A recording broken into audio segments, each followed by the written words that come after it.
The Trails franchise, also referred to by name as The Legend of Heroes or Kiseki, is a long-running series of JRPGs that are adored by its fans but might be difficult to understand the appeal of from the outside looking in. Me personally, I've always felt like this series has been criminally overlooked by Western audiences and even most JRPG fans, which is surprising, and isn't half as popular as it should be in the West, especially since we're seeing less and less JRPGs being produced as time goes on. As you can probably tell from my channel, I'm really passionate about this franchise and I want to see it grow and reach more audiences, so I thought it would be worth the effort to try to make a video explaining what the appeal of the Trails games are and why you should consider playing them if you're a fan of JRPGs, long-form storytelling, or just want a new franchise to get into. So without further ado, let's get into it. So before we begin, if you're looking for a play order recommendation, I'm going to make a completely separate video expanding on my explanation of this, but the quick and easy version of this is to play Trails in the Sky FC or first chapter first, or you can start from Trails of Cold Steel, which is another entry point in the series. Don't start anywhere else, I wouldn't recommend it, but do what you want to do. So what is the Trails franchise? The Trails franchise is a long-running series of JRPGs with a heavy focus on rich world building and storytelling. The key selling point that makes this series so difficult to market to new players is that the story maintains continuity between every single entry in the franchise and is constantly expanding and building upon itself from the first scene in the series. Because this series was written with the intention of constantly building upon itself, many storylines and characters that were introduced even within the first game of the franchise, Trails in the Sky, are still being built upon in the later entries in the series. I think that an incredible comparison for this series would be something along the lines of One Piece, and I'd even go so far as to say that the Trails franchise is one of the only game series, if not the only, I've played that has been able to stand next to One Piece in terms of long-form storytelling, world building, and utilization of its characters. The biggest appeal to me personally with the Trails series is that, similar to One Piece, when the story moves away from certain characters, they don't just disappear from the story and its world. As the story progresses and moves away from characters, the writers do a great job of ensuring that they still exist and impact the story outside of the player's point of view. In order to expand on this example and put emphasis on how deep the world building goes, I'd like to talk about a character interaction that happens in the 8th game in the franchise, Trails of Cold Steel 3. This is a minor example, but if you're extremely sensitive to spoilers, click on the timestamp. If not, let's get into it. So at the start of Cold Steel 3, our protagonist meets an NPC named Josette, who operates a delivery service in the Kingdom of Liberal. This NPC is actually a major character throughout the first 3 games in the series, and is still playing a minor role in a completely different country in the story by the 8th game in the series. This is by far the most minor recurring character moment I can reference in the series, but there's way more than this, and it's just a testament to how far in advance some of these characters are written. This level of writing and continuity isn't just reserved for party members though. Almost every single NPC in the franchise is written to add value towards the world building as well. So much so that every single time an event happens or the plot progresses, every single NPC gets new dialogue lines to reflect it, which really helps in making the locations feel lived in. On top of that, quite a few NPCs aren't eternally glued to one spot and will move around the world as you progress throughout the story, and some will even show up and remember the player and whether or not you helped them in later entries in the franchise.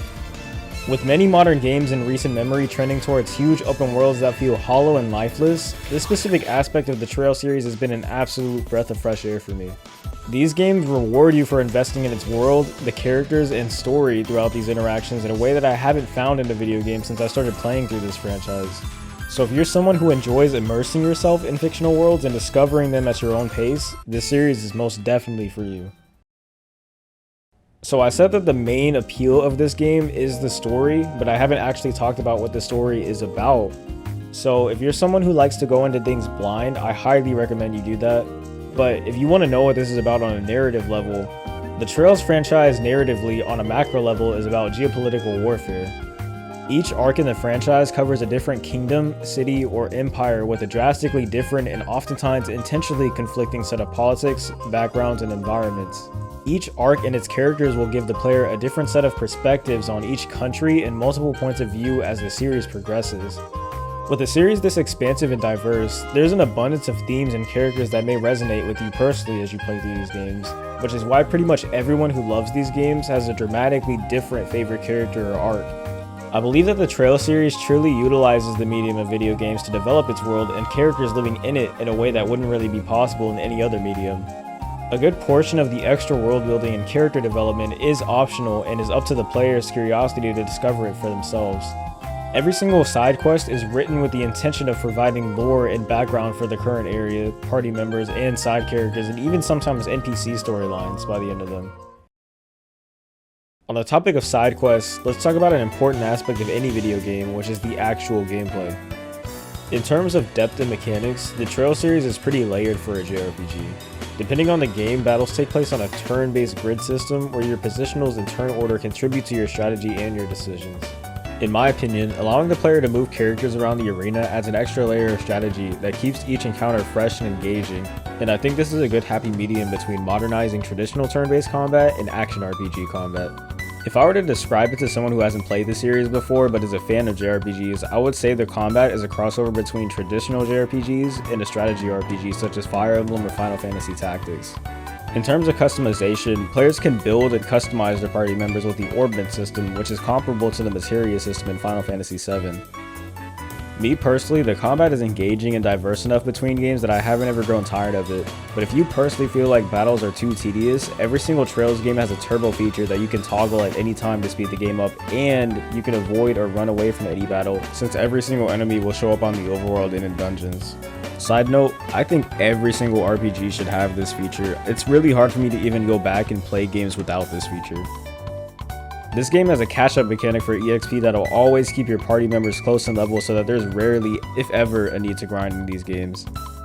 And on top of that, these games are very accessible in terms of difficulty, so if you're someone who only wants to experience the story but doesn't care about the gameplay, there's a very easy option that makes this game very easy, right? But on the flip side, if you're someone who likes to do challenge runs, the nightmare difficulty in these games for the most part is very balanced and will have you push your knowledge of these games to the limits. This team is strong. You get so many buffs out. Oh. Yo. Overall, the series is very much accommodating with its options and accessibility for every type of player. Whether you play exclusively for story, gameplay, or a balance of both, you can switch between any difficulty at any given time. Also, I think it's very much worth mentioning that if you're someone who likes social links or bonding events similar to Persona, the Trails of Cold Steel game specifically lets you romance pretty much every single party member and some side characters. I know that this is a huge contributing factor to people's enjoyment of this genre, so I thought I'd let you know that it's in here. To wrap up this video, I wanted to talk about what specifically drew me into the series and also some cool miscellaneous factors that I thought were worth mentioning.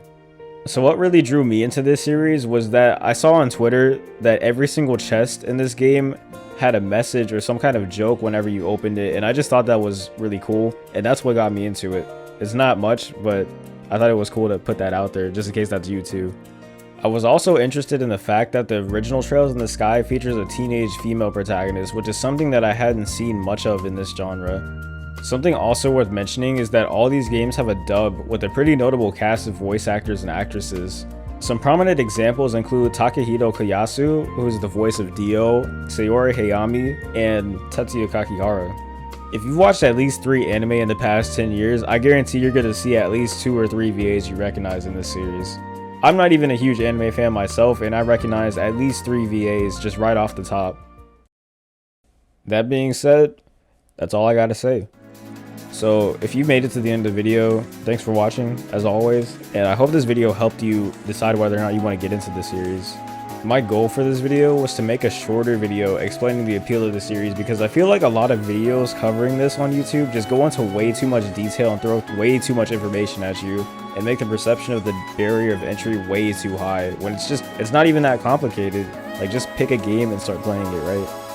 But like I said at the beginning, I'm really passionate about this franchise, and I just want to make it easier for people to get into it and grow the series so that we can have more games in the West and we can have more people to talk about it with. I think that's more important than anything.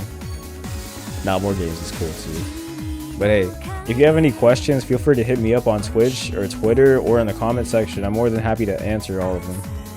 That being said, thanks for watching and enjoy Trails.